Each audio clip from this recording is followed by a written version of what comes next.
Hi, you guys. It's time for my weekly video. And what I wanted to cover this week is I'm wearing two hats.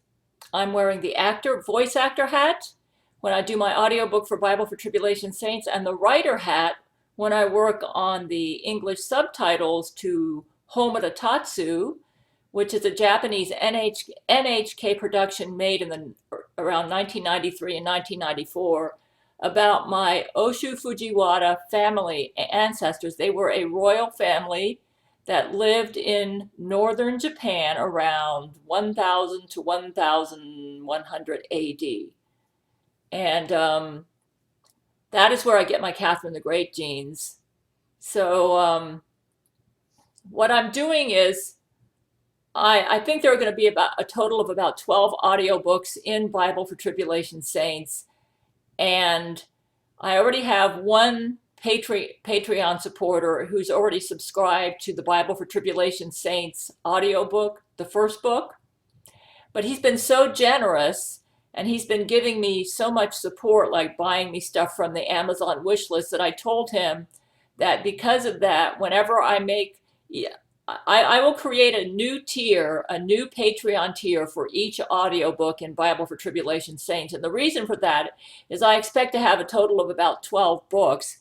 And for a $10 tier, I give you access to 80 hours worth of audiobook. That's a real ripoff on me, $10 for an 80-hour audiobook. So what I'm doing is I'm creating a tier for each book, and the way it'll work is this. Let's say I've done 3 tiers, and that means I've got 3 audiobooks done, and you subscribe to the second tier, which means you would qualify to get all the videos for the audiobook, for audiobook number 2. What I would do is you would be charged monthly at $10 a month. But if you keep on, and let's say you get charged for the first month, which would make you qualified for all of the audiobooks in that tier, then let's say you don't quit and you get charged again the second month $10. What I would do is, if you are in, let's say you're in tier 2, and then you get charged for the audiobooks for you get charged $10 again. And the second month, I would just personally supply you the links for for for another tier. I might ask you which tier you want, probably tier 1, and then I would just supply those to you and give them to you. That way, you don't have to jump from tier to tier to get all. I don't have that many subscribers at Patreon, so I can give personal attention to each subscriber. So what's happening is, this one subscriber, he subscribed to the first audiobook for Bible for Tribulation Saints, which is finished, and it's going to come out in Audible in about a week or so. And what I'm doing is I'm working on the second audiobook right now. When I finish a reading, a chapter in that book, I just supply him the link to the video for that. And because all I'm doing is I'm posting them as unlisted videos at YouTube, so that I can use them at Patreon for my paid supporters there. So I'm just supplying. I told him, you've given me enough support that you qualify for 4 audiobooks. So I will just continue, as I work on Bible for Tribulation Saints, I will just continue to give him the links to the posts as they come out. And that's how I'm handling those who subscribe to the Bible for Tribulation Saints. I can give personalized attention to each subscriber because I don't have that many subscribers.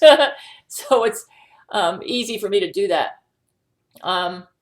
So I'm treating it like a full-time job. And on my off days, like my weekends, like today, I work on other projects. I do my videos, I do my laundry, So today I will not be working on Bible for Tribulation Saints. I plan on working on that again tomorrow. Yesterday, it was like a weekend. And what I heard from, I have a Russian that I'm working with who is working with me and a team to translate the Japanese miniseries about my ancestors called Homada Tatsu, or The Fire That Still Burns, and translated into English as the title. And we are working with an international team to put in English subtitles in Homada Tatsu. And you can see the work we've done thus far. I'll have a link to my web page at my website where you can go in and view. I've actually made videos at Google Drive, and you can view the production with the English subtitles that we've done thus far at my website. So at the rate he's going, I think he's going to be done in about a year. There are 35 episodes in Homada Tatsu, and it's the story of my ancestors. My ancestors were the relatives of Boris and Gleb in Russia. They were the children of Vladimir the Great. Vladimir the Great was basically the founder of the Russian Orthodox Church in Russia, and he was one of the first royals in the Russian Empire around 1000 AD. But what happened was when Vladimir the Great died, he had an evil son named, I think his name was Sviatopolk. I'm not sure I'm pronouncing that right, Russians, but Sviatopolk. And Sviatopolk was ambitious. But Sviatopolk was not really the first in line for the throne. The one who was the first in line was either Boris or Gleb, who were, I believe, his half-brothers, because Vladimir the Great had a lot of wives and a lot of children. So I believe Boris and Gleb were next in line, but they were such devout Russian Orthodox, or they were so devoted to their religion that they sacrificed the throne. And they said, "It's okay, Sviatopolk. You can have the throne. We don't want it."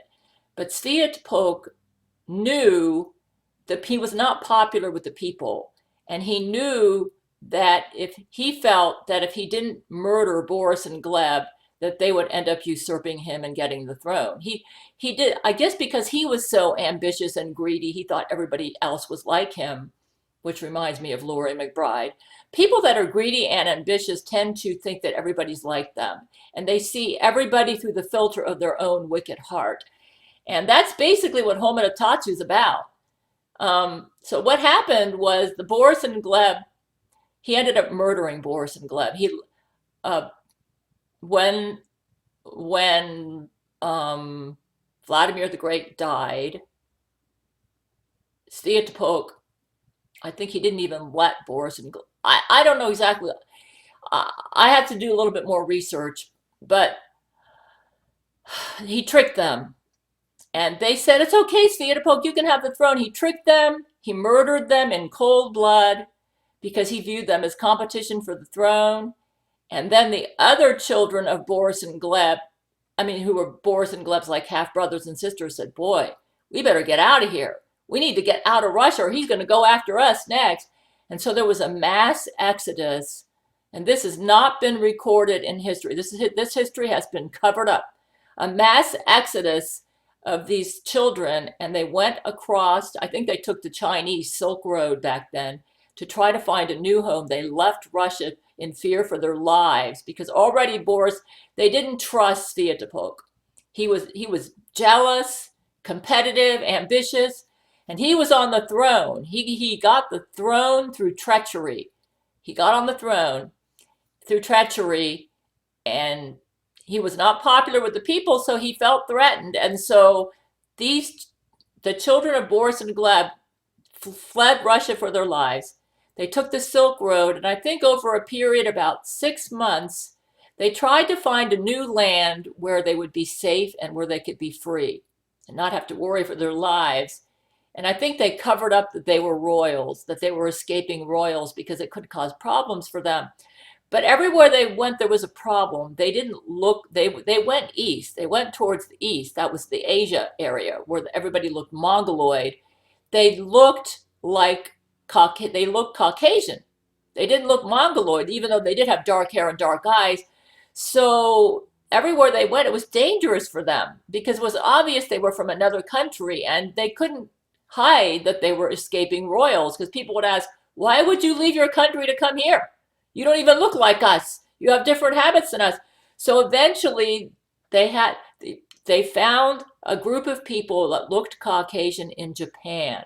I think when they were in China, they heard, while they were still traveling on the Silk Road, they heard rumors that there was a Caucasian looking race in Japan where they would be accepted and where they could live safely. And this was the Amishi in Japan, who were a Caucasian looking race in Japan. And that's why they ended up in Japan, because they found somebody they could blend in with and hide. And basically, they didn't like being royals. It was dangerous to be royals. And they didn't like it. They wanted to just live like ordinary people and just be free to practice their religion without being, without suffering and being and not being in servitude to like a military industrial complex. This military industrial complex, a deep state, this is a problem that's been going on for a long time. So they ended up in Japan, and they were told, you need to keep it a big, the Amishi said, we will accept you, but you all have special talents that we need. We have the same problem as you. We are fighting the military industrial complex here in Japan that wanted, and we have gold mines here in northern Japan, and we've been trying to keep it secret from the mainstream Japanese, because once they find out, they're going to make an excuse to have war with us to get our gold mines. And Homeda Tatsu is all about that. The secret got out. The Japanese found out that there were gold mines in northern Japan, and they made an excuse. Homeda Tatsu is about the struggle of my family. So my family ended up intermarrying into the Amishi, and they could get away with it because the Amishi looked Caucasian anyway, and they did have dark hair and dark eyes. And the Amishi said, we need your talents. You all are a royal family, and you're very talented. And they made them actually the leaders, and they became the Abe family in Japan.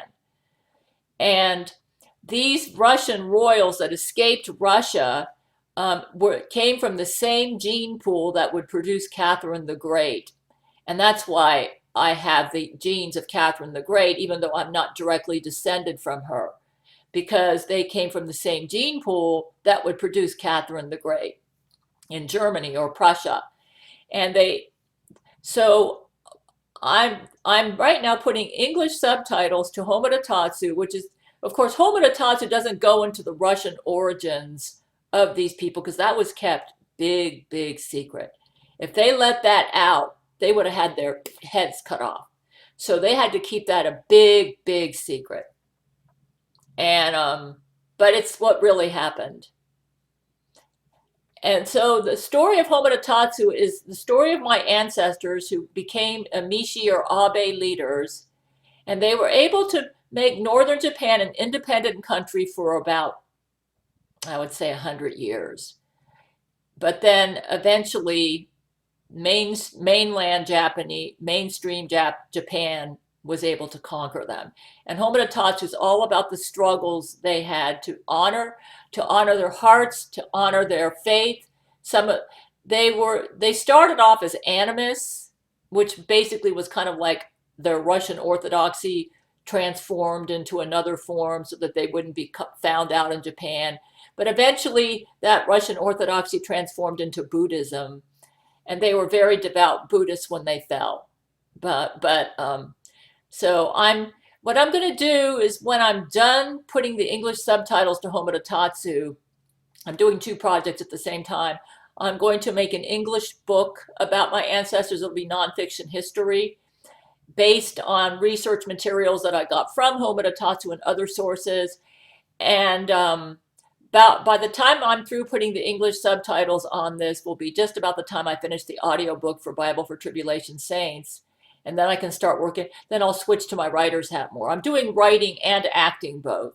But if you want to get the links to Homeda Tatsu, what I've done thus far, it's a really, really good historical drama. Very well done. Ken Watanabe stars, and he does an excellent acting job along with the other actors. And you can understand it now because of the English subtitle. It's about my ancestors.